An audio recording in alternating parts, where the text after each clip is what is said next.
And greetings. Happy Wednesday. Welcome to the Steve Deace Show here live and on demand on Blaze TV, radio, and podcast. Steve Deace here alongside Todd Erzin, Aaron McIntyre, and all of you. Coming up later on in the program, the weekly prophet of woe and lamentation himself, Daniel Horowitz, will be joining us. We will play your weekly game of buy, sell, or hold. That's when you'll take over about an hour of the show, plus the overtime today as well for Blaze TV subscribers. That's where you get bonus buy, sell, or hold exclusively if you're one of those at blazetv.com/Deace. That's blazetv.com/DEACE. And that is where you can go to become a Blaze TV subscriber, by the way, for just $10 a month. So we'll do that at the bottom of the hour. Want to let you know, I did something yesterday I have not done in many, many, many, many years. I mean, I don't remember the last time I air checked myself. I'm not sure I have done it like since we've worked together as a team. I don't remember you ever telling us you went back and did it since I've worked here. I can't remember the last time I did it. I mean, I don't know that I've done it since we were, well, I don't know when. I mean, I literally cannot tell you when the last time I did it was. So why did I do it this time? Well, because I want to take the vision, the clarion call for apostles, not assassins, seriously. I want to take that seriously. I've been trying to. And so I went back and listened to yesterday's opening. And I would say the reaction I received in my inbox was probably 70-30 positive, in favor. And I went back and listened to it, and actually a couple of you that are in the 30 percentile, you sounded angry. You must not know me very well. I listened to that. I'm like, I really wasn't angry. I mean, what you heard was exasperation, desperation, given the gravity of the moment, a sense of urgency. But I'm completely comfortable with how me specifically, made the points that I made yesterday. And I wanted to share that with you because I want you to know I am taking this very seriously. I mean, I went back and air checked myself. I don't have time to do it, number one, but given the importance of the moment and the importance of what I think was a revelation or an epiphany given to me in that hospital a few weeks ago, I want to honor that all the way to the end of the race. So I did take some time yesterday, go back and listen to it. And I'm just sharing that with you guys so that you guys know, I can't take it any more seriously than opening myself up to accountability with you guys, but then also, myself. Am I okay with it? Is my own conscience okay with it? So I do want to thank all of you that chimed in one way or the other on that topic yesterday, on that opening rant, which I am sure is going to be a topic that's going to come up more and more often because that's really the moment that we are at right now. There are only, politically, ultimately, without revival, this thing's doomed. I mean, I was just looking at something a minute ago, right before we went on the air. Birth rates in the United States continue to plummet. And it's comprehensive, meaning it's not in this economically disadvantaged community, for example, or it's not just in this more liberal, college-educated community where they don't put as much of an onus on monogamous relationships and traditional family values as we have in past eras. It is comprehensive across the board. And the person who tweeted this out said that when you look inside the data, there is no socioeconomic or demographic marker that indicates why this has happened. It's inexplicable statistically. That may be true statistically. It's perfectly explicable theologically. The chart, which you'll see in my Twitter account if you follow me at Steve Deace Show, that's a quantification of Romans 1. That's what it looks like when it plays out. When God's restraining hand against evil in a culture, what in the past we have described in our nation's history as the laws of nature and nature's God, or providence. And sometimes more theologically specifically, it's described as common grace. When God removes that restraining hand from a culture and says, fine, You have gone in great. I will not stand in your way. I will give you exactly what you want. And that's how Romans 1 ends. These are people who delight in creating new ways of doing evil and encouraging others to do the same. That's what it means to be given over to a depraved mind. That's what it means. And we are literally, should I say this? Yes, because it's true. We are a far bigger threat to ourselves than the Russians, than the Chinese, bingo, than Islamic Jihad. We are. And the people we vote into office are a far bigger threat. We have turned our cannons on ourselves. And that's not more perfectly quantified than when you look at, we have the lowest birth and marriage rates in the history of our society. And that is an indication of a people that subconsciously knows. When the Apostle Paul talks about about people being a law unto themselves, or in another place he talks about, we know there is a God. We are without excuse. What does he mean by that? Buried deep underneath our sin, within our subconscious, is this knowledge. Because we are made in his image. We're the only creatures in the universe made in God's image. And within that is a knowledge that we seek to suppress. That's what Paul writes in Romans 1. We suppress the truth. What truth is he talking about? The truth I'm talking to you about right now. That there is a God, we are not him. We have failed him. We deserve his judgment. And we can't find a way out of that on our own. That's what he means. We suppress that truth for a lie, meaning that one singular meta-truth of the universe, we suppress that for a lie, meaning there's lots of lies. The is an article of singular proportion. Is an article of multiple or pluralistic proportions. Meaning there's this one meta-truth here, but there's a lot of lies that we use to keep that down and stifle that. So that when we think that by doing that, and you hear people say that today, well, I don't believe in God. So? As if your belief in something determines whether or not it is true. You don't conjure truth. Who the hell are you? Your belief in something doesn't determine if anything is true. Literally nothing. Literally nothing in any of the 9 realms of this universe does a human belief determine whether or not it is true. Literally nothing, and yet we use that language constantly, don't we? Oh, yes. And that is the suppression of the truth. Because we think if we can, like a kid, like our children who just close the bedroom door and they think we'll never open it up to see if they clean their rooms or not, if we just bury the truth, then our conscience won't be convicted and we can go about living the way we want. Like, this truth will never one day come to pass and we'll have to pay up. And so subconsciously we know as a society we are doing this, and that's why we have given up. We've let go of the rope. We can't even be moved to egotistically compete with God now and say, well, I'm gonna spread my seed everywhere. I'm gonna put my name and brand on every building and everything I possibly could. I'll be immortal. I'll continue my own legacy. I'll do that. We won't even do that anymore. We've given up. And that is quantified in that data. We have given up as a people. And that is why, short of revival, we're doomed. Politically, we have 2 options.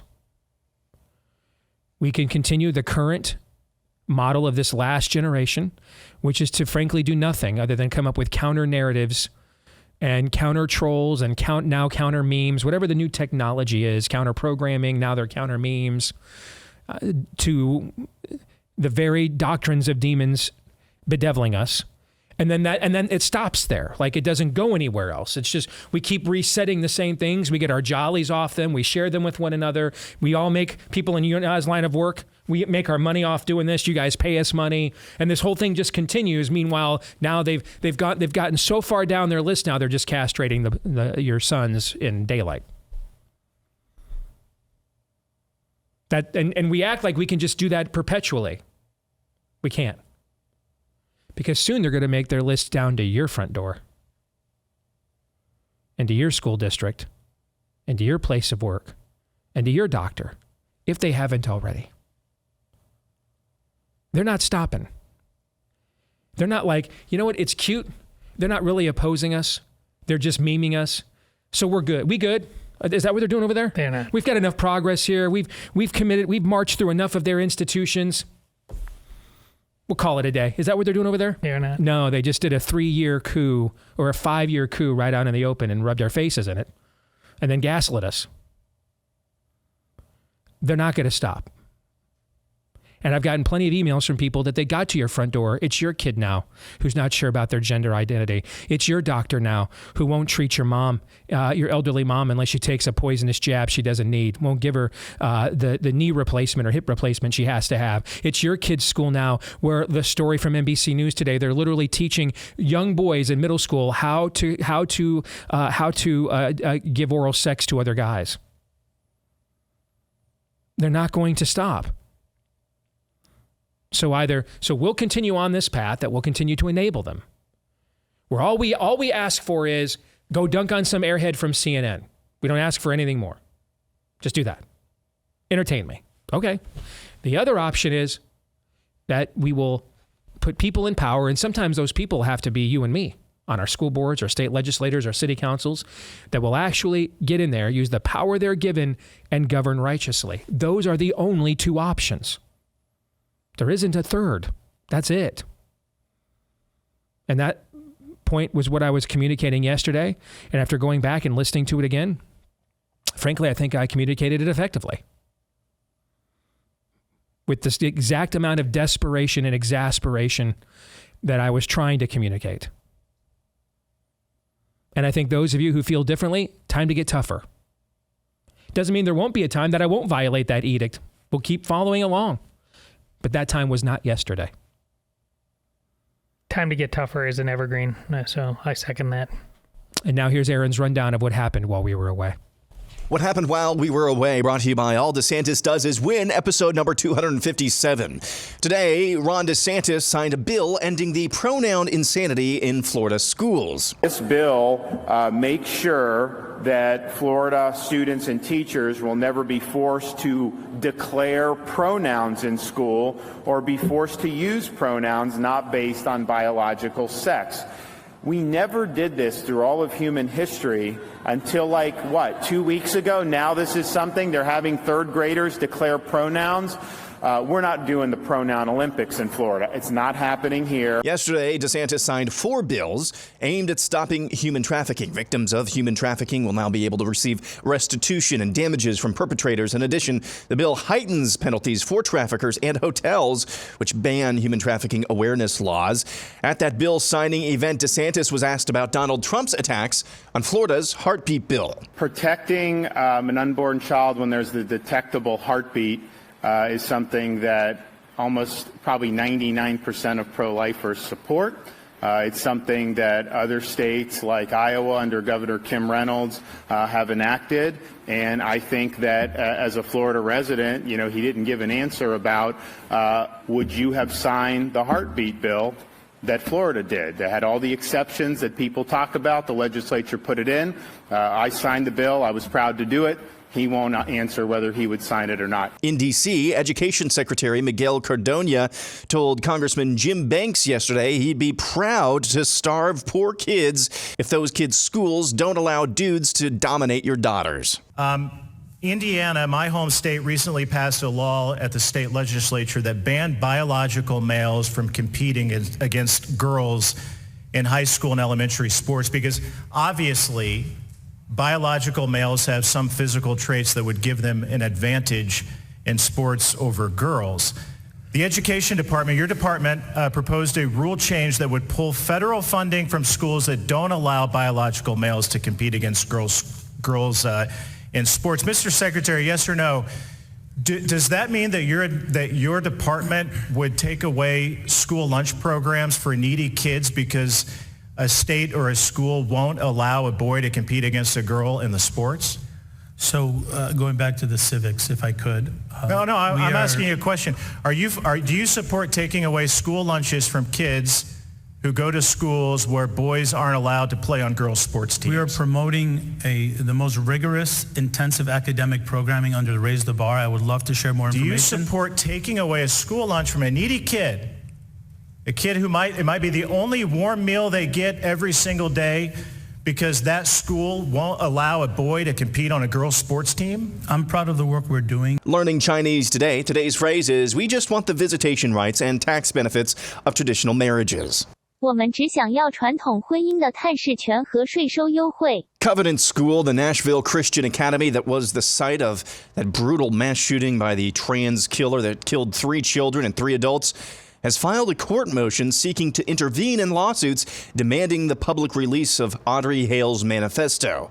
The National Police Association and Tennessee Firearms Association have separately filed suits against the city with the objective of having the manifesto released.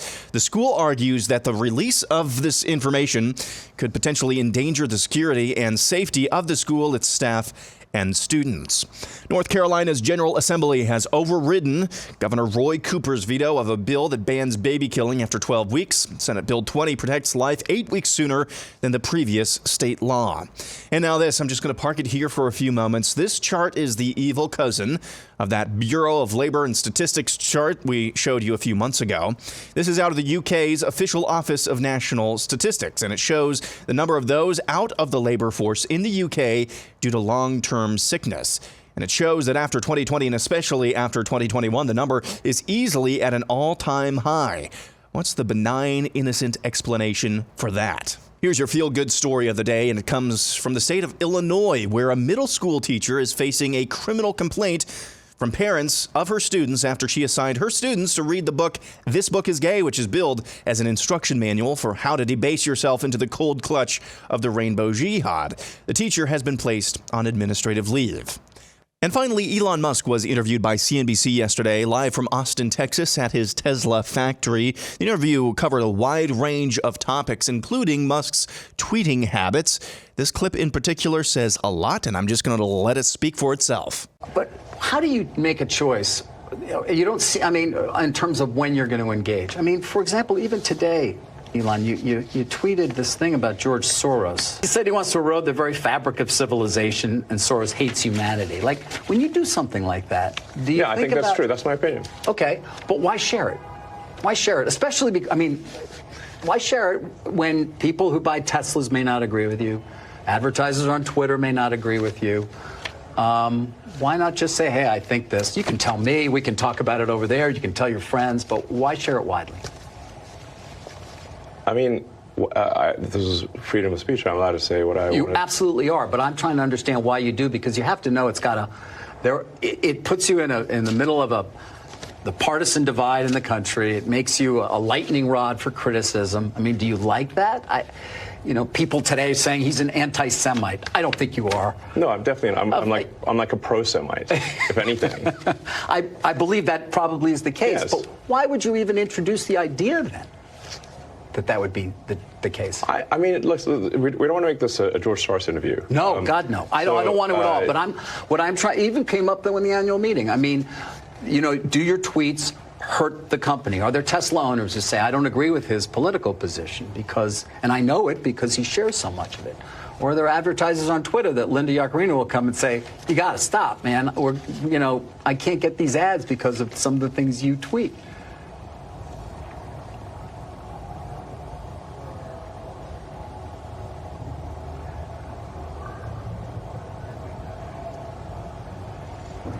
I'm reminded of the scene in The Princess Bride. Great movie. Great movie. Where he confronts the person who killed his father. And he says,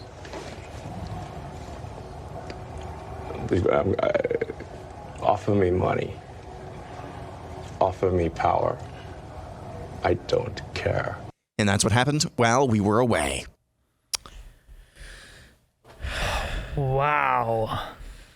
So let us get to the montage. Let's start with that clip at the end, because I had only saw the last part. I did not see everything else. I was on one of my private text chains that I'm on last night, one of them brought the full clip of that exchange, and I had not seen it either. And we had a bit of a conversation about this last night. Your reaction, just what do you think is going on there? Well, I love the pregnant pauses and the speechlessness. Like, it's when you've talked, you've not going down that rabbit hole, but how you have Jehovah's Witness conversations and they just can't, like, what are we doing here? What are we talking? Because that's such a self-own of journalism right there. As I've talked, journalism is magical and not all broken. He just won't. Why do you share these opinions? Okay, why do you have editorial pages? Yeah, journalism guy? Aren't you worried that people won't believe your reporting anymore if your editorial pages or take positions that they don't find to be factual or agreeable? Won't you think that'll affect the credibility of your own ability to report? And the answer is no, because you guys just fused them into one thing. And look what happened. Exactly. Yes. And we've seen that shtick before from reporters who are clearly self-aware enough to, there's a game here, there's leverage we're playing. That guy is a cult member. That's what he is. There is zero self-awareness from that guy in that moment. No ability to diagnose that he's slitting his own throat right in there. Not Elon Musk. And that's why Elon is just kind of letting him do his thing. I mean, he's letting that guy just commit suicide in front of everybody. The pity is how many people out here in the cheap seats understand what they just saw. Aaron, what do you think? And that's why people will love the Antichrist. No, that is, it's a tell on so many different levels. The CNBC guy, it's as much of a tell on journalism as it is on most of the penis possessors, boys who can shave, in your neighborhoods. It really is. Todd, your tweet this morning about EA Sports bringing back college football, the video game. It's not hyperbole. There are a lot of dudes who can shave out there who will be far more excited and invested in that than they are in their kids' education and taking on the evil forces within their own communities. And it's because they are possessed by the spirit that guy from CNBC is possessed by. Oh yeah, I believe in free speech, but just keep it private. Why don't you just tell me that privately? Okay, I agree with you. You're not an anti-Semite, but just keep that to yourself. It is completely devoid of testosterone. Yep. Truth. Yep. And any semblance of what it's going to take to preserve what's left of this country. Just devoid of a lot of things.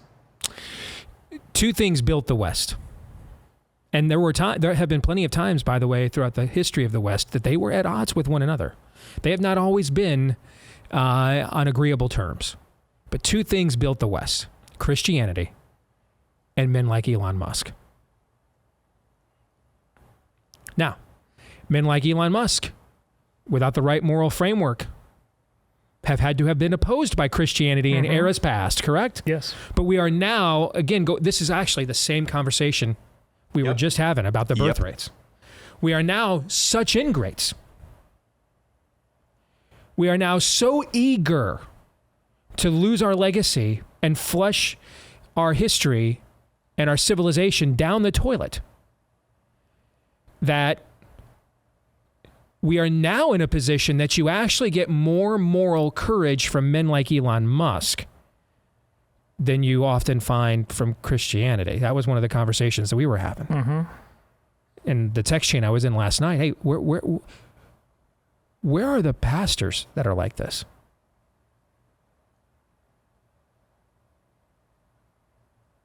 And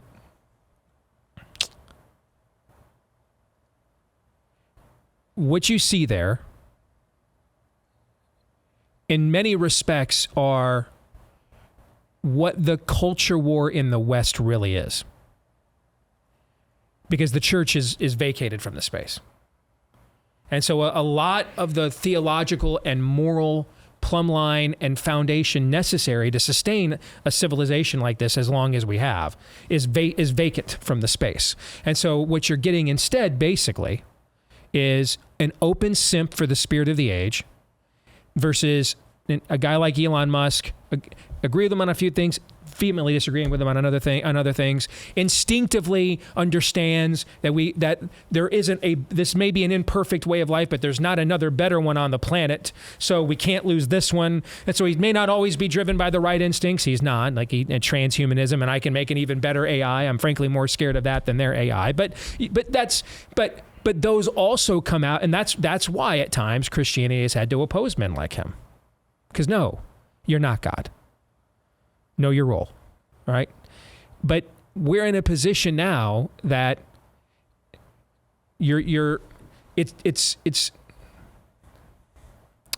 that's what a culture war minus the laws of nature and nature's God. That's what it looks like right there. You have a guy that is trying to preserve a civilization, albeit imperfectly, versus a guy, and he doesn't really know and understand where the foundations of the civilization he's trying to preserve come from and are rooted in, versus someone who is going out of their way to end that civilization as fast as he possibly can. And that's the state of much of the current culture war today in America. A couple of quick things I want to touch on. Number one, I want to be extremely kind and gracious given what that school and the community of that school has endured. But what is the benevolent reason for why they would not want that manifesto to come out? Well, I can't remember if we even alluded to it on the show, but shortly after that atrocity was actually committed, there were a couple posts about a somewhat seedy background with a donor who was a large donor to the school, trustee, who was also a foster parent. And some of that stuff went dark. And that the school played a role in playing that. All right, because I could hear your visceral reaction to this. Yeah. Is that now? That's I did not. This is the first time hearing about this. So just like you had not seen the full Musk clip, not talked about it. I did not. Okay. I didn't even know this was a case. All right, so because now I get it. This is where you're like, I've done this before as a Catholic. If this is what we're talking about, I know where this goes. Right? This is terrible. Even if that's not true, either way, I find it abhorrent that they are standing in the way of this coming out. But it's even worse if this is true and now it's just CYA territory. It's disgusting. The clip of the Secretary of Education. Yes, we will starve children if you won't let us castrate children. This goes back to what I was saying yesterday at this time and what I said just a few minutes ago. Just because all we're asking for is talking points and memes and clickbait. They're operating on a whole different rules of engagement here. Yeah, we're just going to starve the kids then, I guess. If they can't get castrated, I guess we'll just starve them then. The hollowness, the shamelessness. He's so far gone that he doesn't even take umbrage of that accusation. He just stick to the talking points. Yes. We're winning this game. I'm staying on my script. Yep. We're going to own you sooner or later. That's exactly right. Yes. That's... This is why with Musk, there was a lost opportunity there. Also, he didn't bring up the fact, are you asking this? Are you telling me, are you asking the same thing of the owners of Target who are transing kids right now? Should they keep their opinion shut? Yeah. They just stay on script. They just keep doing it. That's right. We don't wake up to what you spent yesterday pleading and begging. Please understand that there is no bottom to their level of dedication. None.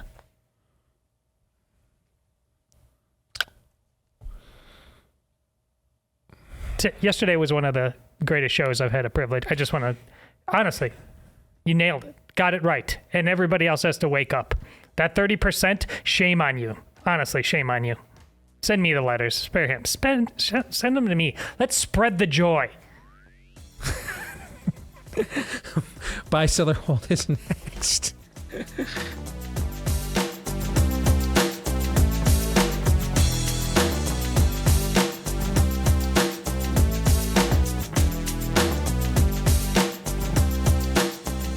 I have gotten a couple of cool notes recently from folks who took advantage of Paint Your Life since they came on board the show a couple of years ago. And if you're looking for a great idea for a Father's Day gift, Paint Your Life will do a hand-painted portrait that's easy to create, fits in almost any budget. It's a great gift idea, great opportunity for you to preserve those family photos that you don't want to lose. I did this for my mom for Christmas a couple of years ago with the oldest photo. There it is of the two of us that we have. And I mean, it's incredible the work that they did with that portrait right there. And my mom loves it, has it hanging up in her home. And a couple of you have sent me I got an email from a guy who lost his dad a year ago and was able to preserve one of the last remaining pictures that I think he said that they had. And so this is a really cool gift. All right. Professional hand-painted portraits created from any photo at a truly affordable price. It's a great Father's Day gift, meaningful, personal, heartwarming. Here's what you want to do. If you want to give the most meaningful gift that you could find this Father's Day, at paintyourlife.com, go there, no risk. If you don't love the final painting, your money is refunded, guaranteed. And right now, as a limited time offer, get 20% off your painting. That's right, 20% off and free shipping. And since these portraits are not wallet size, that's a nice chunk of change you're saving there. All right, 20% off plus free shipping. To get this special offer, text DEACE, my last name, DEACE. Text DEACE to 87204. Again, text DEACE to 87204. Text DEACE to 87204. Message and data rates may apply. See terms for details. All right, let's get to buy, sell, or hold. It is your opportunity each week at this time to query us, I should say, which puts us in a quandary. With your propositions, your predictions, your lists, your prophecies. Aaron selects them. We get through as many of them as we can here on the show. And then what we didn't get to is the bonus buy, sell, or hold that we will get to in the overtime today at blazetv.com/Deace. And you know what? I am feeling benevolent today. If you go with a hold and have punked out, you don't have to do, your violation of the dude code will not entail you doing anything to Lindsey Graham. He will do it to you. Aaron, go ahead. We will begin with Pearl Jab. Nice. Who says, I'm going to... At home, drawing pictures. All right, yes. Who has this? I'm going to change this a little bit. If DeSantis is the nominee, he'll choose Reynolds as his running mate. I could buy that. Yeah. I could completely buy that. If Trump, he'll choose Carrie Lake. Yeah. I will sell that. It'll be like Haley or Noam or somebody like that. Yeah. I mean, we could be, we would be fortunate if he did that. But Trump is going to look out for Trump. And he needs to win Arizona. And Kerry didn't. Now, we all agree that Maricopa County stole it from her. But is she the governor right now? No. All right. And so I think he will go with somebody that he thinks would help him to win, who could bring something to the table. And it looks like they're lining Kerry up to run for U.S. Senate. So. Next up, we have Dacian Memes for Unvaccinated Fiends, who says, Hank from Fake News or Not is Mr. Deborah come out of the shadows. Mr. Deborah. Oh, that was the... Deborah who emailed. The woman came in and you were I don't know. I took Mr. Deborah's back, though. Mr. Deborah right now is like, honey, what have you done? Yes. Right? Yes. I don't think so. I've forgotten about that note. No, I'm selling. There's a lot of dudes like Hank. And that's one of the main reasons we're in the position we're in right now as a society. Steve Ballard says Joe Burrow will sign a club-friendly contract and keep his receiving core intact and win the Bengals' first Super Bowl in the next 2 years. Okay. I could go with the latter, but I'm going to sell on the club-friendly contract. Yeah, that's not happening. No. Not happening. Does he have an international superstar wife? He's not signing a club-friendly contract. I do think they could win a Super Bowl in the next couple of years. I agree with that, but I don't. And so since you guys mixed your metaphors again, right, there's multiple entries in one ballot, all right, I have to sell. because I don't agree with the totality of it. And I don't have the option of splitting my ticket, do I? No. Okay, then I sell. All right, let's take this one seriously. Premature curmudgeonification says, Nice. The greatest work that Journey produced was the last minute of Faithfully. Neil Schon, is it Schon? Yep, Unleashes Neil Schon, an yep. epic outro, and Or Steve Schon. Perry reaches a vocal crescendo as only he can. You want to take this one first? Okay. Seems like this is pretty special to you. I don't want to step on that. I'm fine with it. Now, for those of you that don't know, the first 2 CDs I ever bought in my life, and I bought them both at the same time, were... I almost can't say this out loud now as I push 50.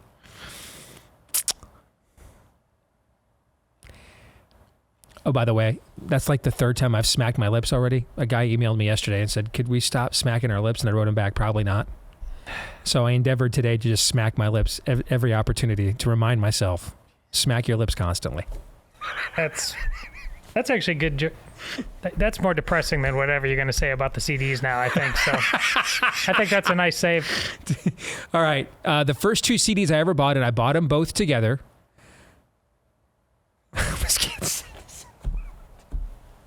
Where is this going?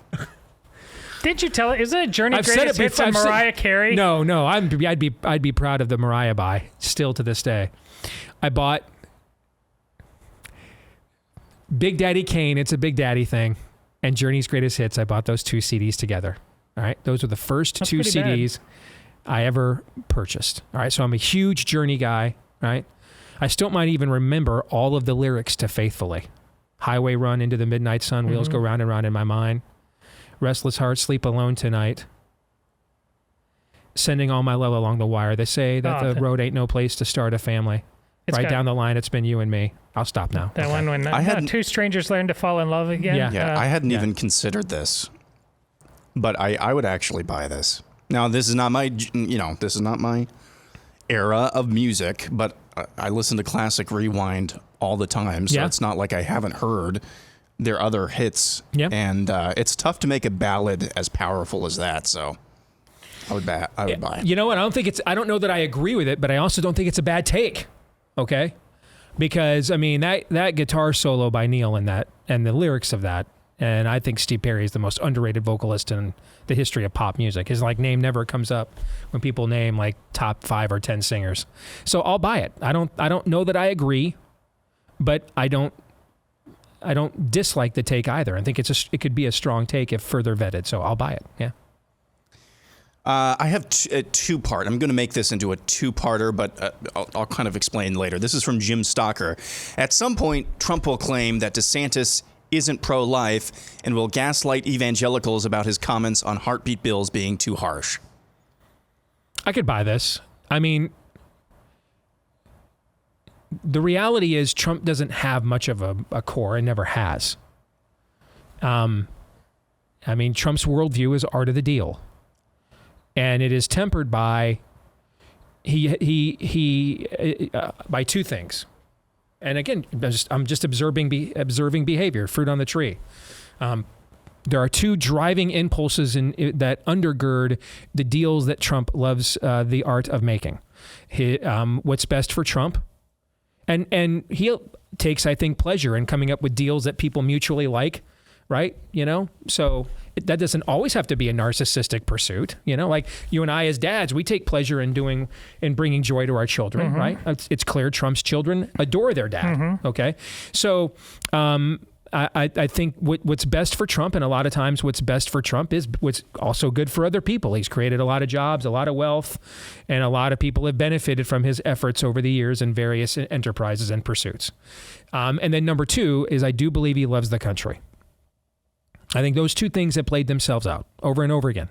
The 2 constants of Trump's belief system is he loves America and he loves him. He loves him some him. And so art of the deal fits into those.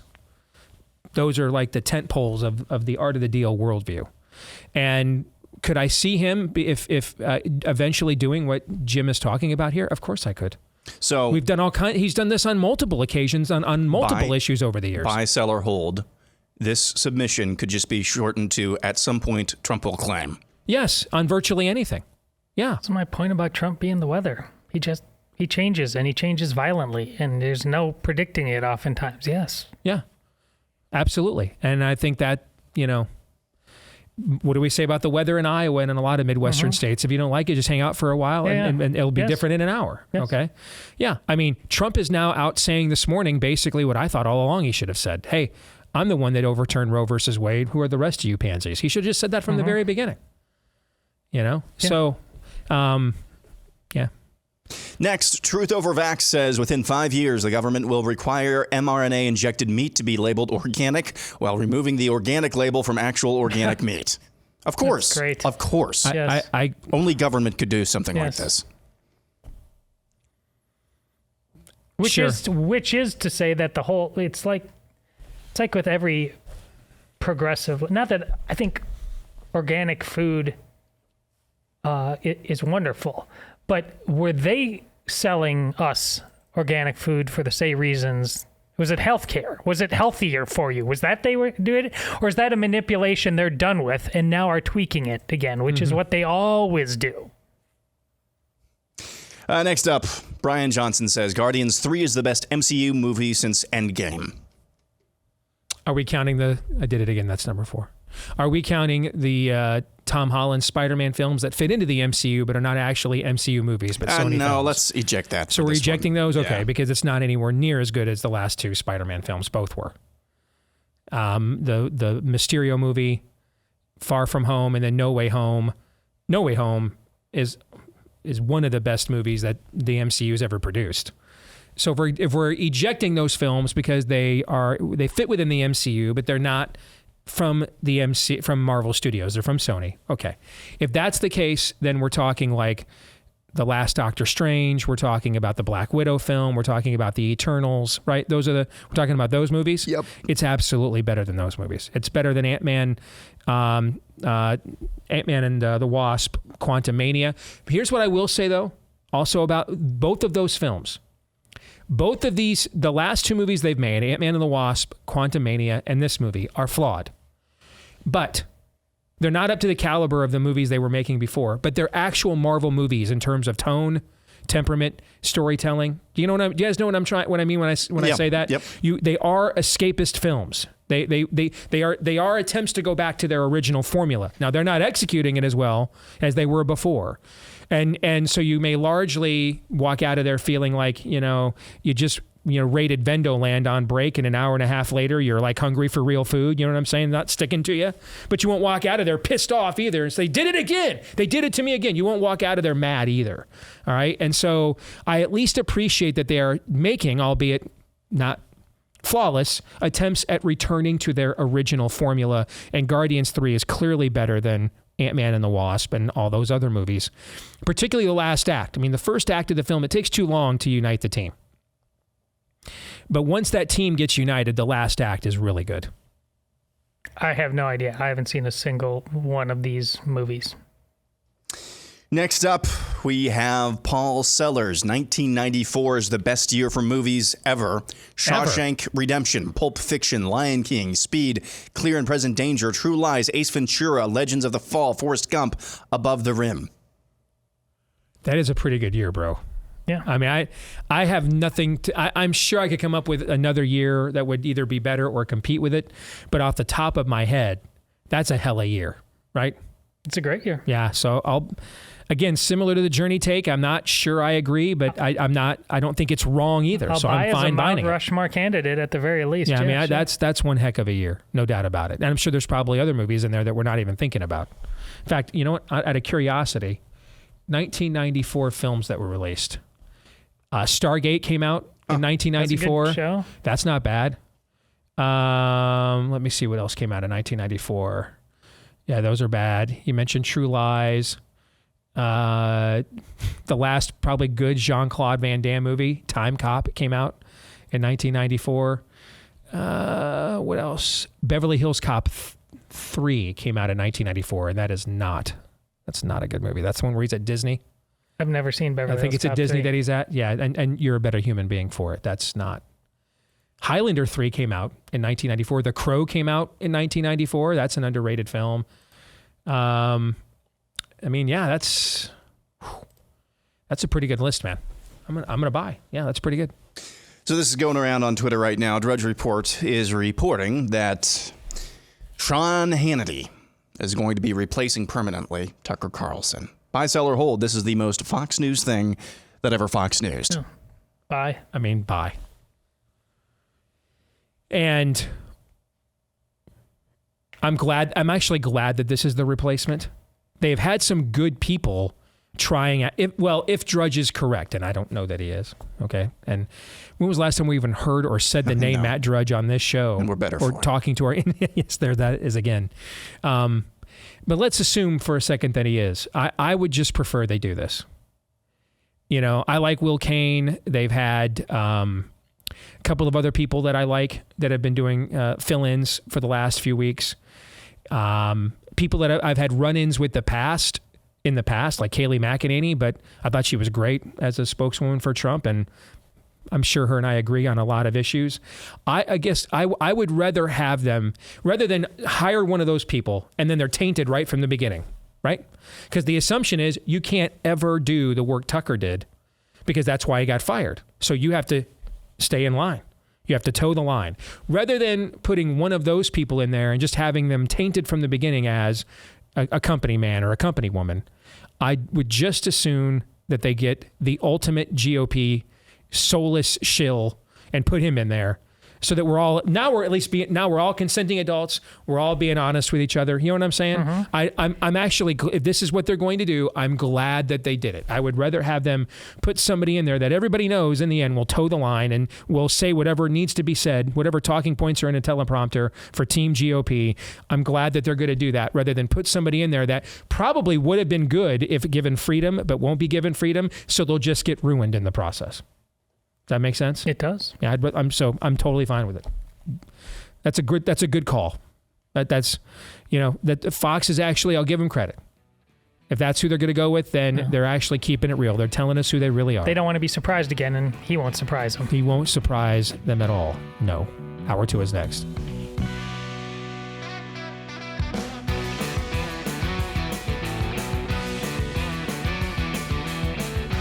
And greetings, back here with Hour 2, live and on demand here on Blaze TV, radio, and podcast. Steve Deace here with Aaron McIntyre Totters, and all of you at some point can let us know what you think about what we think by emailing us, steve@stevedeace.com. That's DEACE. Like us on Facebook, MeWe, and Gab. Follow me at Steve Deace Show on Twitter, Getter, Instagram, and TikTok.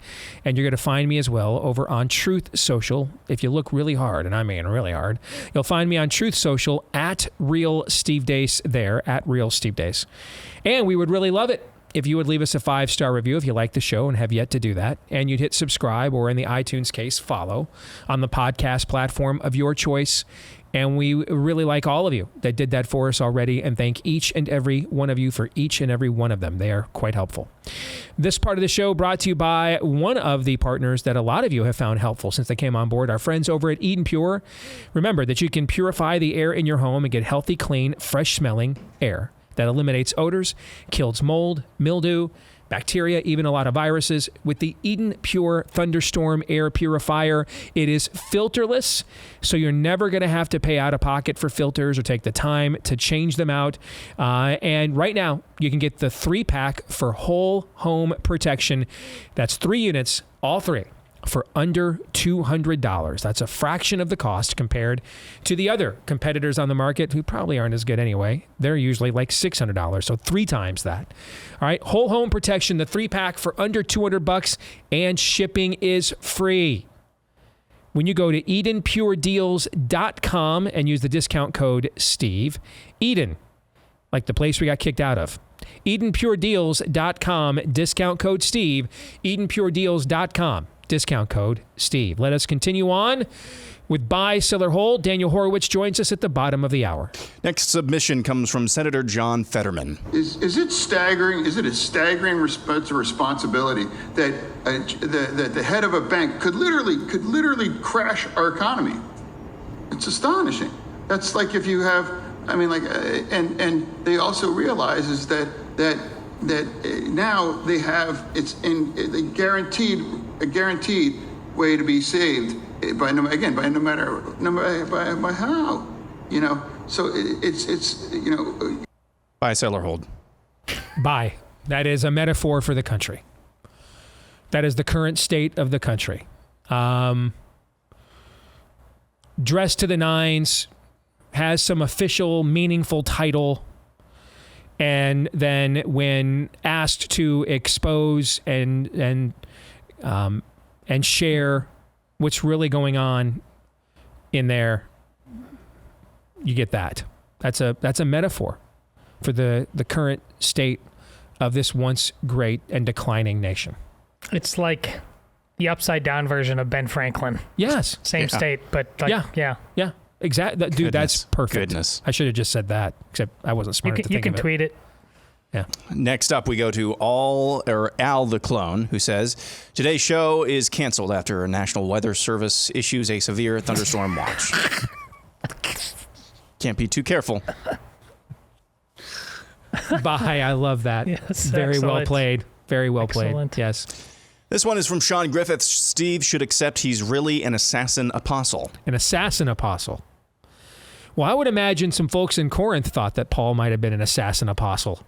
I would imagine some folks in Galatia, when he told them to cut their entire penises off, probably thought that's an assassin apostle, right? The difference is an assassin only goes for the kill. An apostle is willing to, but would prefer to not have to. I think there's other differences, but I think those are the starkest differences. All an assassin does is assassinate. I mean, Paul, as the apostle, says to the church in Corinth, hey, that guy in the front row with his arm around his stepmom, throw him out. Those people that keep getting in line to get drunk off the communal wine, throw them out. Or excommunicate them, essentially. I mean, he is committing an act of spiritual assassination. I mean, that's essentially what he's removing them from the assembly.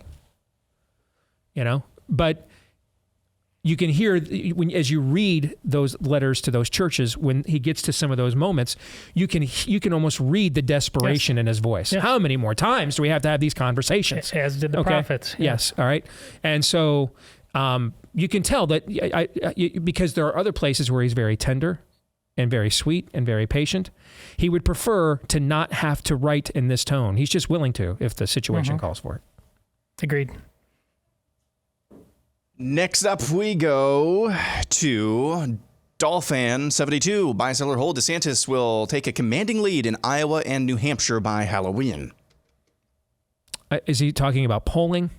Yep. I'm going to sell. I'm going to sell on that. First of all, we have to define what would be a commanding lead, number one. What poll and who would believe it? You know what I'm saying? I mean, there's too many variables. And that's even assuming, I thought his team had an exceptionally strong start organizationally in Iowa. But this is still going to be a rookie campaign. They are going to make mistakes. If you're the DeSantis campaign, you hope you're done. You hope you get all those mistakes out of your system by about Halloween, okay? Because then you get into the period of time where, the next level of voter in those two places are going to start really paying attention, know? And so if I'm the DeSantis campaign, I just want to make sure I've got a well-oiled machine by about Halloween. I'm not necessarily worried about having some commanding lead in polls. And you just don't know events. Going back to that first question, and it popped into my head. What if Carrie Lake wins this lawsuit? And it's proven that basically she should be the governor. Mm-hmm. And then that gives energy to anything Trump says about the 2020 election. There's so many ways that events can come into place that make the forecasting this far out just a lesson in futility. I don't even know why it's worth getting too wrapped up in. I mean, just try to win this week with what's in front of you. DeSantis is doing that with these signatures and with these signings, and then go on to the next week. Forecasting that far out is maybe. And in fact, trying to do that, he's going to get his ass kicked by Donald Trump. Trying to do that. Yeah. He's going to need to beat Trump by exposing Trump's weaknesses. What are his weaknesses? And everybody has weaknesses. DeSantis has weaknesses too. What are his weaknesses? Never run any kind of a national campaign. Never been a national candidate. And I'm guessing a lot of his people. Now, he has some of the Cruz people that I know that are there. But I don't know if the people that are at the very top of his campaign have ever run a national campaign.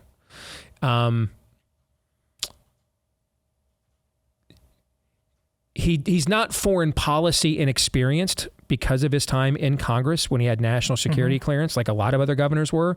But the foreign policy paradigm has dramatically changed on the right since he was in Congress, right? And so how is he going to fully articulate those kinds of things? Because that's one of the areas where President Trump is the strongest, is on foreign policy conversations. Maybe the area where he is the strongest, actually. So everybody has weaknesses. For Trump, his weaknesses are, and I haven't said this in many years, but I think it still rings true. How someone campaigns is always a preview of the behavior and culture that will be around them if they win an election.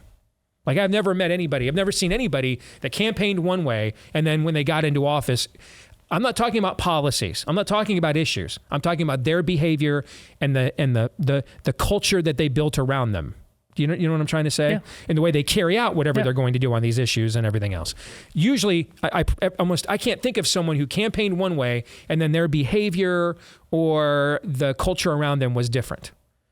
Like with Trump, a lot of people in the campaign were coming and going all the time. What do we see in the Trump White House? Same thing. Like with Trump as a candidate, very strong when he acts on his instincts, right? What do we see with him as a president? Very strong when he acts on his instincts. As a candidate, lack of follow through.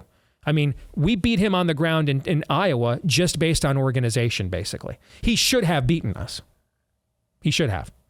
But he and his team were just not willing to put in the follow through of work that it took to mobilize on a molecular level. He wants to come in, make a big show, and hope people get their marching orders right then and there, and turn and move on their own. We made up several points on him on game day just because we had the work on the ground. All right. So what did we see with him as president? Again, lack of a follow through at times. That's a great idea. Let's bring Scott Atlas in. Okay. Well, don't just bring him in. Put him in charge. You know what I'm saying? Don't just bring him in. Have him like fire W. Burks. What's the follow through? I mean, so it's almost always the same behavior and culture that a candidate has around them as a candidate is what you see around them when they get into office. And so if you're Ron DeSantis, you are going to have to out-organize and outwork him. And your goal is by Halloween, I have the organization in place that can do that. I mean, I would be much more concerned about that than I would be polling numbers, and we haven't even had a debate yet. It's entirely possible that Ron DeSantis could get nuked in the very first debate. I don't know. Do you know? I don't know. I don't know that. I don't know if he can stand up on a stage next to him and take the shots he's going to take and pivot to the shots he needs to deliver. We've not seen anything like that, have we? We don't know. And he might not be. Even if he does it matter?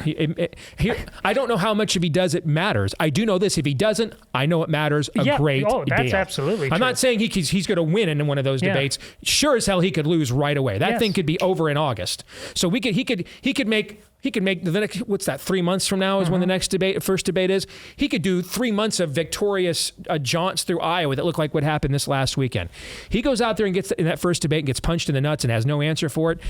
Just go back home to Florida. I mean, I don't know that you can recover from that because that's half the battle here is, okay, why are we vetting Trump on policy? Just look at our own show. Why are we vetting Trump on policy and not performance? Because we know he can do the performance. We know that that's what he's good at, right? What we're trying to figure out is if we entrust you again will you just hand over policy to whatever the next crisis is, whoever the next crisis actor is? So whoever the Hydra spews out who the next Fauci is, will you just hand them over the policy arm and surrender us to them again? That's why we're doing that. With DeSantis, it's the exact opposite betting. We know you got the policy thing. I mean, Aaron did it in his montage day. All the dude just wins on policy every day. We could do this all day long, right? But that's not the entire job, is it? Right. Are we electing an ideologue? Is it called an ideologue? No. What's the office called? Presidency. What's the most potent power that any president actually has? The bully pulpit. Can he command that? And the kinds of trolling he'll get from whoever the Democrat nominee is won't necessarily maybe be quite as personal, quite as douchey as what he'll get from Trump, but he's going to get quite a bit of it in that position. Can you stand up to that? Can you take those kinds of punches? So maybe it's not Joe Biden or Gavin Newsom saying your wife's ugly and you should have stayed in Gitmo and you're desanctimonious. Maybe they're not saying that, but they're looking at you and calling you're a racist. You want trans kids to die. You see what I'm saying? It's the same thing. It's just going to be a different lexicon. Can you stand up to that, pivot away from that, and stay on your points and agenda? That's what's required of being a standard bearer. Here's the thing. I'm much more confident in Trump as a standard bearer than I am as a president. And I'm much more confident in Ron DeSantis as a president than I am as a standard bearer. Now, I can get confident in Trump and DeSantis as a standard bearer. I've just not seen it because I don't live in Florida. I'm not around this all day long. I don't follow, I don't know what presence he carries. We're going to find out. All right. I trust Trump as a standard bearer. He even knows when to shut it off. Like he knows when some of the best speeches he gave, solemn occasions, formal occasions like State of the Unions. He knew this is not a rally. Shut that off, turn that off. I stick to the script in the teleprompter. I trust him as a standard bearer. I'm not sure I can trust him right now as a president because when he faced his most foreboding threat, he ankle grabbed. The other guy has got to prove that he can be a standard bearer. I'm pretty confident he's going to make the right policy and personnel decisions. What he's got to prove, though, is that he can actually handle the presentation aspect of the job. And that's why those debates, particularly the very first one, because you never get a second chance to have a first impression. We've never had a race with two guys with the name ID and the support level behind them from the very jump, like Trump and DeSantis have right here. And it's like the old Big Ten with Michigan and Ohio State, the Big Two and the Little Eight. I mean, everybody knows. Yeah, there's other games on the schedule called Nikki Haley, Mike Pence, Vivek. There's other games on the schedule. And at any given time, those teams might be pretty good in a given year. They ain't Bo and Woody. You know what I'm trying to say? We all know it's coming down to that game at the end. Same thing here, coming down to that game at the end. And so he's going to have to show, and he's got to show early, that he can take a punch and then pivot and counterpunch. And that'll be fascinating to watch. Calling another audible here real quick. I know this is stupid. We're making... Well, we always love that as a disclaimer. This is going to be dumb, but here we go. Yeah. Yes. It is. We're making mayoral races in Jacksonville, Florida great again on social media. But I do have a submission from myself. Am I, buy, sell, or hold, I am a DeSantis hack if I believe that the loss for that Republican candidate in Jacksonville is more of a cause for concern for Trump than it is for DeSantis. A senior advisor, strategic advisor for Donald Trump 2024 was the advisor for the mayoral candidate who lost for the first time to a Democrat in 10 years. Am I a DeSantis hack if I think that's more of a cause for concern for Trump than I think it is for DeSantis? That you have somebody on your presidential campaign advising you who lost the mayoral seat in Jacksonville, Florida for the first time in 10 years. Or is all of this just stupid? Well, I'm going to say the latter. The latter. I'm going to say the latter. I was looking for a way of saying that. Yeah. I mean, it's a bad loss. It's more of a bad loss for DeSantis because he's the governor of the state. But you could also, the DeSantis people could turn around and say, well, we just won Panama City for the first time ever. We won a mayorship there. This is the kind of stuff, again. That guy who ran, I looked into it a little bit on a surface level. It looks like he's your standard issue Chamber of Commerce hack. That DeSantis isn't winning Florida with that tack He's doing it a lot of other ways. So you chose to do it old school Republican style. You lost in a place with a gal with she's the Democrat Carrie Lake. She's an ex newscaster, I guess. High name ID. I mean, there's variables in there, which is why I hate it when we take the latest off-year election in anything, and now it's the Rosetta Stone for whatever comes up in the presidential politics. So back to where we started. It's stupid. Here's all I care about, that you just have the same standard for everybody. Yeah. And if at any point you think we don't have the same standard for people, by all means, come at us and challenge us on it. And I will happily answer as many of those as I possibly can. All right. So just have the same standard for everybody, you know? That's what I don't like. And I got a real taste of this in my very first caucus cycle. I'm like, okay, yeah, I mean, Huckabee gave a speech to the NEA. I don't really like that, you know? Okay, but Mitt Romney tried to shut down Catholic adoptions because they wouldn't let homosexuals adopt out of the Catholic orphanages. So help me explain why the fact that Trump that Mike Huckabee is a Christian socialist from 1980s West Germany because he gave a speech to the NEA once, but it's totes fine that Mitt Romney tried to shut down Catholic charities because they wouldn't do gay adoptions. You see what I'm saying? That's the stuff I don't like. What I don't like is dishonest scales. I don't like them at all. And I don't like them in any direction. I don't like them, which makes me a tough teammate to have. Because most of the time we get in our own huddles, we want to assume every time we lost, the refs screwed us. Every time we lost, something bad happened, as opposed to owning it. And I'm always own it guy. That's typically my thing, is own it guy. Like, I completely agree they stole the election from Trump. Own that. You handed him the means by which to do it. You locked the country down. You handed them the means, motive, and opportunity to ballot harvest in ways they've always wanted to for the first time ever. Own your poop. Now, if I leave the front door of my home wide open and someone comes in and robs it in the middle of the night, are they still guilty of theft? Should they still be punished? Yes. Am I a moron? You should not have. I am a moron. I am a moron. Both things can be true, correct? Yes. So yes, prosecute them for theft. All right. Call me a moron for leaving the front door wide open late at night and not having a security system or anything monitoring the safety of my goods. That's what went on in that election. They also spent weeks chasing fantastical tales they were never going to be able to decipher in the time they had. As the meter was running, the clock was ticking. We sat here every day. How many days did I open those shows up? Guys, December, what was it? I think it was January 6th and December 8th or something were the two dates. All right, the Electoral College was early December. January 6th is congressional certification. Were they going to postpone those dates? Were they going to say, take your time, Rudy. You go ahead and you chase the entire flow chart of some offshore corporation. You got all kinds of time, and we'll just sit here and wait for you to find all the evidence. Were they ever going to do that? No. So guess what we had to do? We had to win in the time that we had. Yes. Instead, we chased this fantastical Tolkien tale, okay, that you couldn't possibly read on a flight. And that's all the time we had. Yet we had to come up with a story that was capable of being read on one air flight. We didn't have 3 months, all right? Didn't have time for Lord of the Rings, man. This had to be like, chicken soup for the soul. Get right to the point. Find your best argument, and then use that argument to then open the wedge wider to delay the wider system. Get some kind of sustainable win. We didn't do that. He has to own that. What annoys me more than, I'll tell you this is where I do have to fight anger,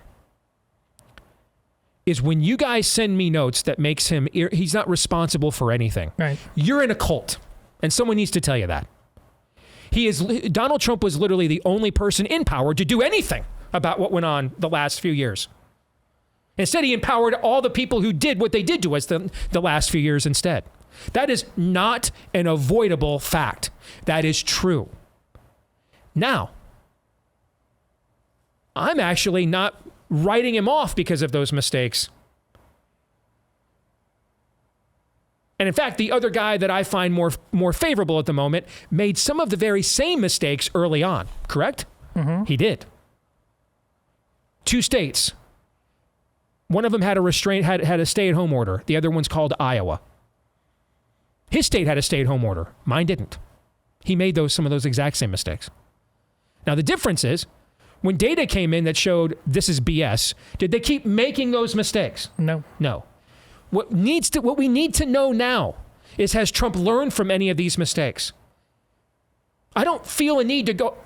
Some of you think I am re-prosecuting or Monday morning quarterbacking one of the worst ambushes of a presidency that could possibly be concocted. I'm not. And maybe I need to do a better job of communicating that, and that's true. I'll own that. And you have. I mean, okay. You've said multiple times grace period for the first 15 days, something like that. Yeah, you know?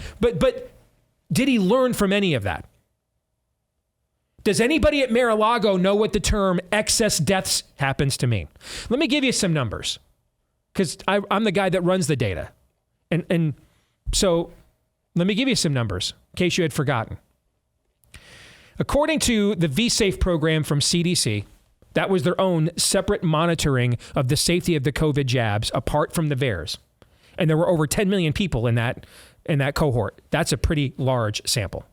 According to VSafe and the VSafe data, and a report about the VSafe data from Michigan State University back in January, the average rate of severe or major adverse event from the COVID jabs was 7%. So if you took the jab, 93% chance, it still wasn't going to work, but 93% chance it didn't do anything to you, at least not yet anyway. 7% is an astronomical number, yes. Way higher than anything we've ever attempted to call a vaccine ever before.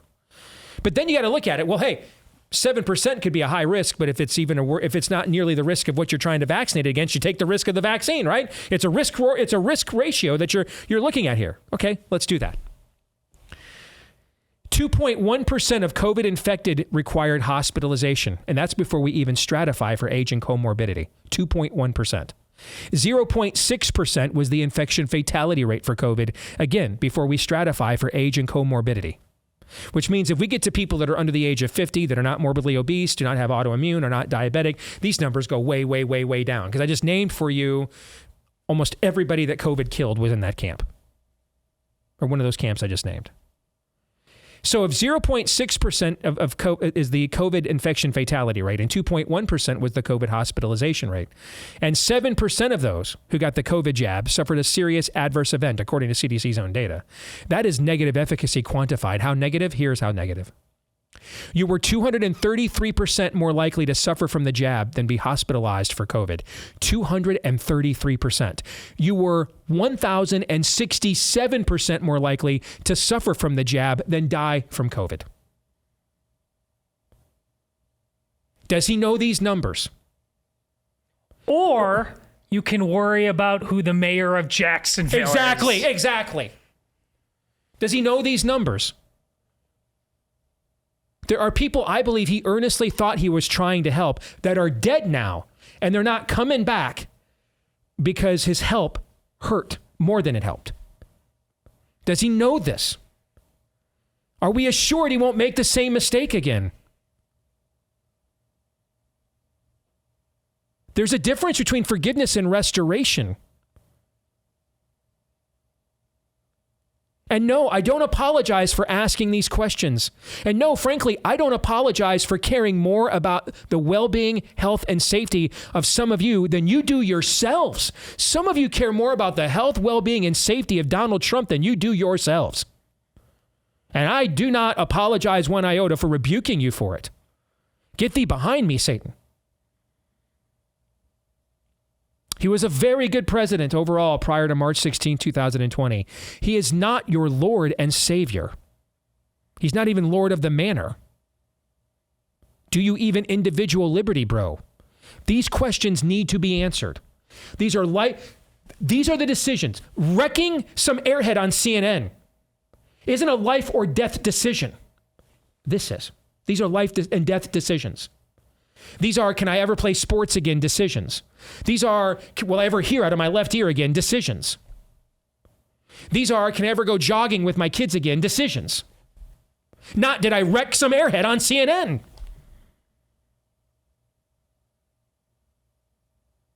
And I don't apologize for loving my neighbor as I love myself to get answers for you, even though some of you don't want them.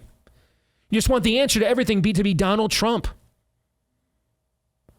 Sometimes the answer is Donald Trump. Who wrecked Roe versus Wade? Donald Trump. Who moved the embassy to Jerusalem? Donald Trump. Who actually got Israel and Saudi Arabia as friendlies? Donald Trump. Who wrote the check to Moderna to poison how many people? Uh-oh. Donald Trump.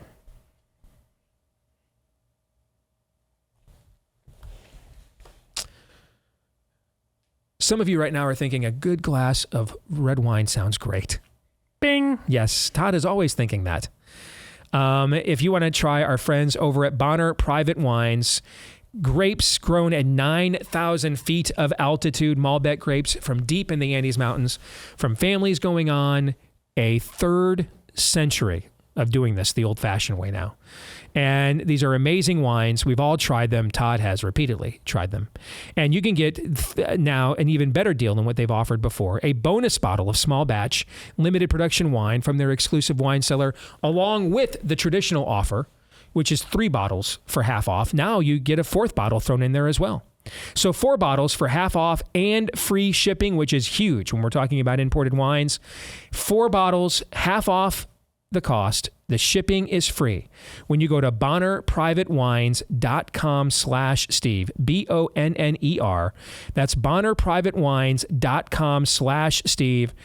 That's BonnerPrivateWines.com/Steve. We will have more buy, seller, hold in the overtime today, correct? You bet. All right, so that'll be our bonus buy, seller, hold. If you want to make sure you don't miss that, go to BlazeTV.com/Deace. Become a Blaze TV subscriber right now. It'll be just $10 a month for you to do that. So you'd watch today's exclusive overtime and all the exclusive content we do each day here at Blaze TV for our subscribers. If you're already one, good news. Later today, you'll be able to watch it right there. Same website, BlazeTV.com/Deace. When we come back, the weekly prophet of woe and lamentation, Daniel Horowitz, will be joining us next.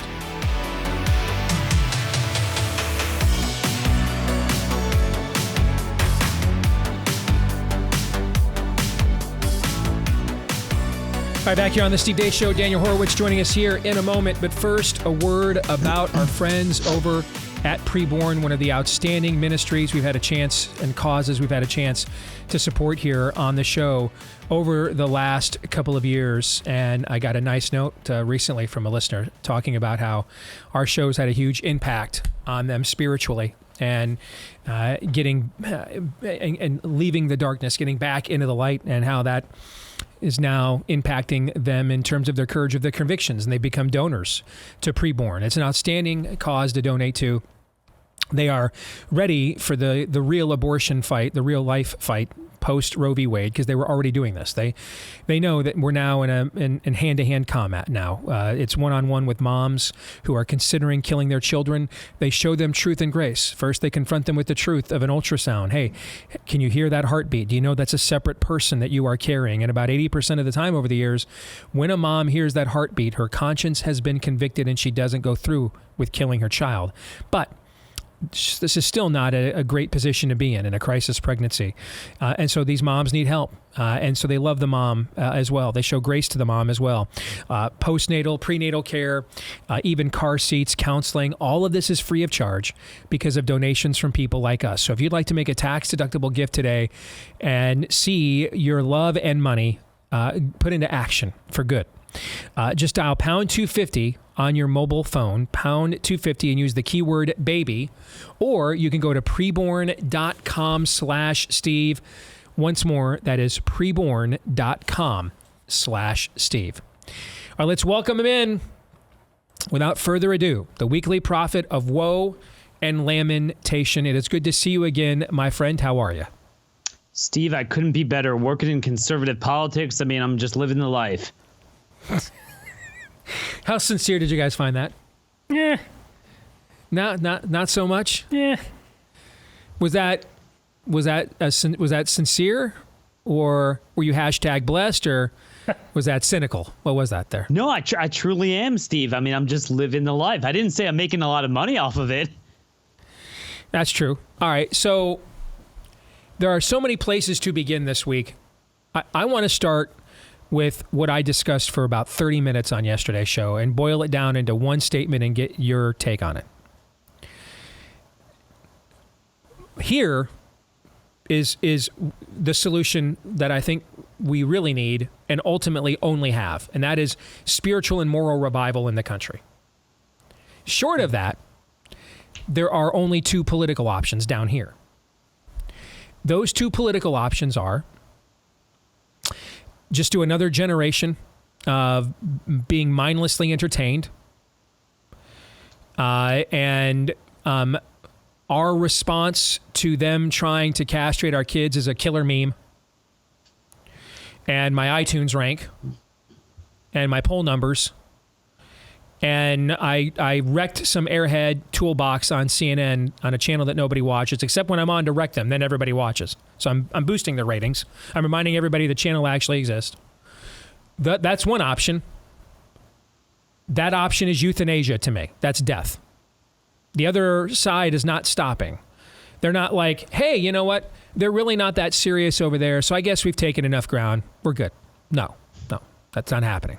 So they're going to keep marching through the institutions regardless of how unserious we are. The other option is you better find a way, and sometimes that person may need to be you on your school board, your state legislature, your city council. You better find a way to put people in power that will use that power to govern righteously and aggressively. Righteously and aggressively. Our mutual friend Ryan Walters texted me this morning. He's the superintendent of Oklahoma schools. He said, had a state senator come up to him recently and say, you're just pushing people too hard. Republicans, frankly, are getting tired of defending what you're trying to do in your rhetoric.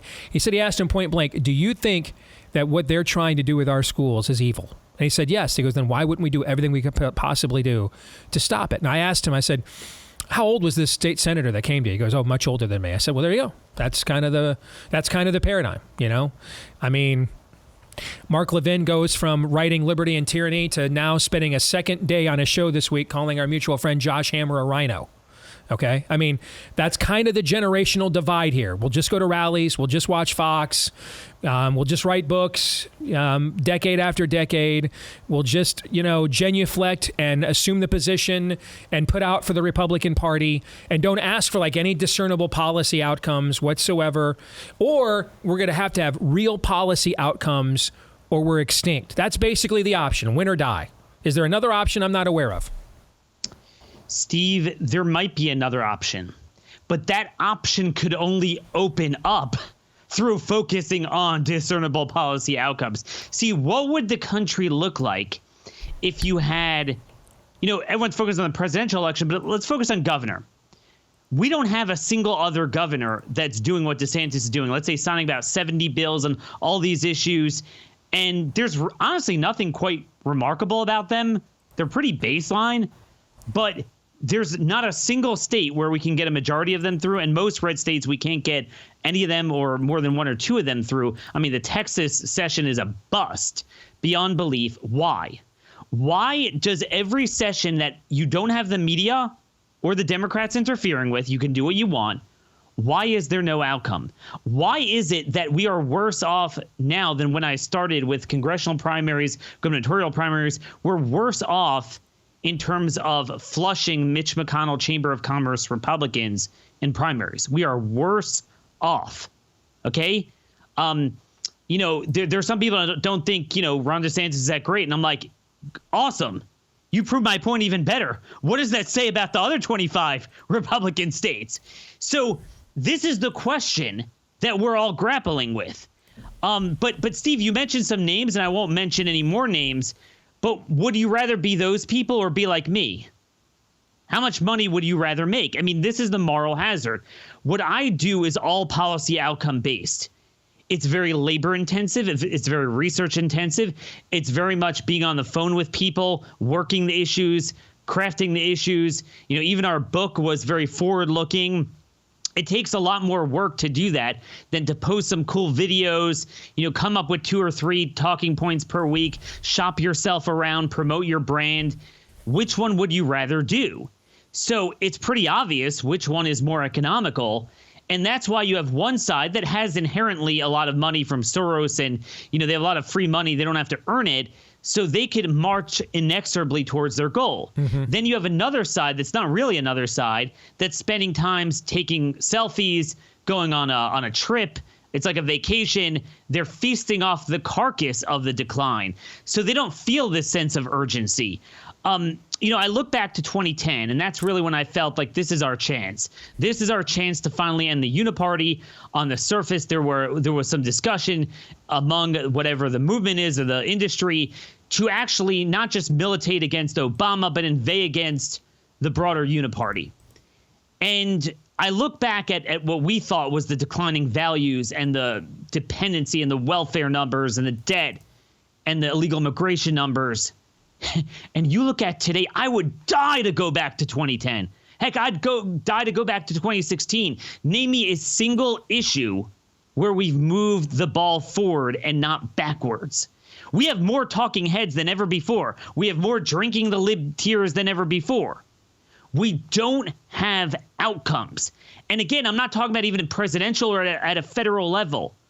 What would happen if you had 20 governors simultaneously doing what Florida's doing and do it even better, because now you have moral support, group support, the synergistic effect of that? What sort of interposition could we do? You don't have to talk about a civil war. That would open up so many options where either we would have our own de facto sanctuary, or that would be such a powerful check and balance on the left's behavior that it would slow down what they're doing nationally or even in blue states. But they don't feel that, nor should they. I mean, you have the green energy agenda, illegal immigration, jailbreak, tranny stuff being promoted in every red state. It could be shut down tomorrow. I mean, I'm a broken record. Every day on my show, for years, I've been trying to make the play calls. We don't have people with bigger numbers and bigger resources and bigger audiences doing that. This is how you get Greg Abbott winning 70% against, two pretty good challengers on the right. This is how you get Mitch McConnell, despite everyone's like, oh, Mitch McConnell's terrible. Yeah, but then he wins every one of his picks, including last night in Kentucky. So we'll have Mitch McConnell's staffer as governor there, along with a 3-1 Republican legislature that may as well be Democrat. Hold on. I'm reliably assured on Twitter that he has distanced himself from Mitch McConnell. I just want to. Yeah, no, for sure. Yes, because he's for Trump. Yeah. So they're obviously mutually exclusive, right? Of course. I mean, this is the thing. We don't have time for this bull crap. We really don't. I don't know what we can do that will ultimately solve it, but we're not even doing the things that are in our ability to do, the low-hanging fruit. So until we do that, it's hard to lament what does and doesn't work because we don't even have men on the field. Like I could say, you could run a no-huddle offense and do this, do that, but we don't even have men on the field. That's the issue. You have the left through Republicans grabbing private property to build Agenda 2030 carbon pipelines in your home state, by the way, and that region of the country. And there's no men on the field to stop that. That's going down. Well, last week we had the former Senate Majority Leader on the Republican side go to Congress and argue for carbon tax credits. Bill Frist. He was the Senate Majority Leader for 8 years for the Republican Party. Bill Frist of Tennessee was. I went there to argue for carbon tax credits, like AOC, basically. Just remember, though, if you didn't vote for Bill Frist for senator because he wasn't conservative enough, you hated America and wanted the Democrats to win. You hated America. You didn't vote for Bush. And that's the thing. See, I've been pushing this for years. I would put together the 100 names that are most influential on the right, get together in a constitutional convention-style meeting, start with a prayer, start with the premise that what we're doing is not working. What we're all doing is not working. It's not good enough. We're losing everything.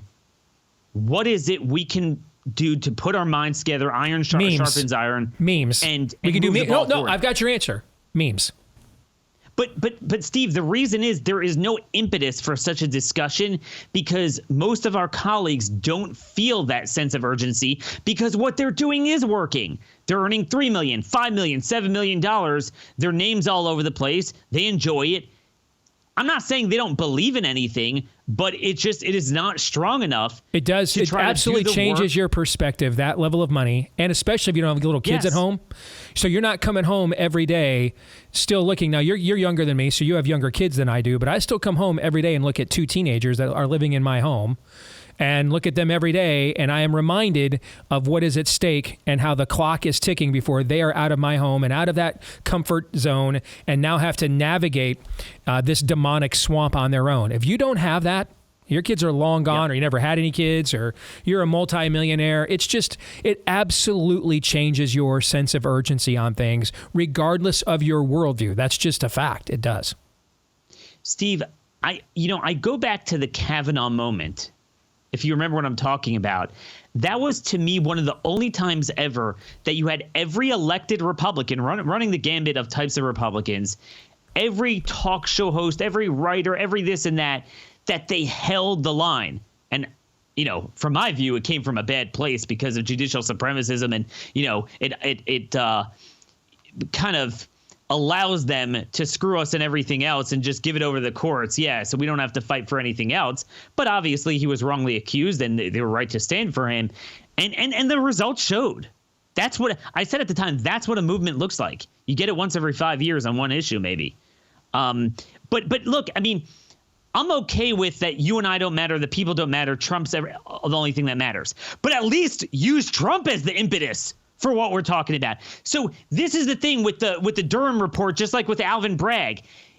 There's an incessant amount of coverage, but if you notice, it's enough to steer it to one direction, but not an outcome. It's all Trump, vote for Trump, Trump's great, Trump needs to be president, but never a matter of, like with Alvin Bragg, I was saying we need an immediate bill, federal, but red states could do it tomorrow, to make sure we expand the jury pool when you could assert, a defendant could assert an unfair jury pool when it implicates a political divide, a religious or racial issue, and move the jury pool to the surrounding counties. And everyone's like, this is not just about Trump, it's about everyone. And we were saying, yeah, we kind of know that the last couple of years. It's already been about everyone. We've already been persecuted. Talk to the people in the DC gulag. But okay. But then, he self-deports to go and raise some cash to the borough president. And we all said at the time that Trump had the ability to say no, but other people don't. Daniel Penny doesn't. And then I was floored this week when Trump was given the opportunity to talk about Daniel Penny. And this is his dude. This is Alvin Bragg. And he was like, well, I got to see the video. It looks like he was, did the right thing. But, I don't know. Since when was he so judicious, man? Not willing to swing at things. Well, in fairness, he's about to go before a court or a jury of Alvin Bragg that's going to choose people to probably convict him of 34 felonies that he really didn't commit. That I kind of get what's going on there specifically. But your broader point of our industry and movement, which is, what was the point? A bunch of us glommed on a Saturday, I was one of them, to pressure DeSantis to offer to protect Trump from extradition of this thing, and then he turned around and extradited himself 48 hours later. So what the hell was the point of that entire exercise then? Okay? What was the point? And then they all have made money off of woke. Everything's woke. I mean, that's the big issue. So, let's take the biomedical security state off. I've got 30 seconds. Go ahead. Yeah, the last 3 years don't matter. Okay, didn't exist. Our industry doesn't give a damn. They're continuing it. They're doing the flu shots, the RSV shots, more mRNA. It's happening. It's going down. Doesn't matter. But woke is kind of the big discussion. You had the Super Bowl of that with Disney, and it didn't exist. It didn't exist. They didn't care. Why?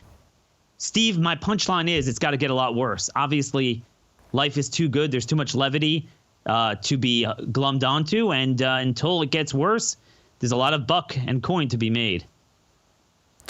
And that, folks, is why he is the prophet of woe and lamentation right there. Good to see you, Daniel. Thank you, man. Take care. Take care. It's, of course, exactly right at the end. We're too comfortable. You just are. That is my fear. I said this at that ministry meeting I went to a few weeks ago. My fear is we are still too comfortable. Even after everything that's gone on the last few years, we're still too comfortable. And I hate that. I hate thinking it. I hate saying it. But it's my fear. John 3:17.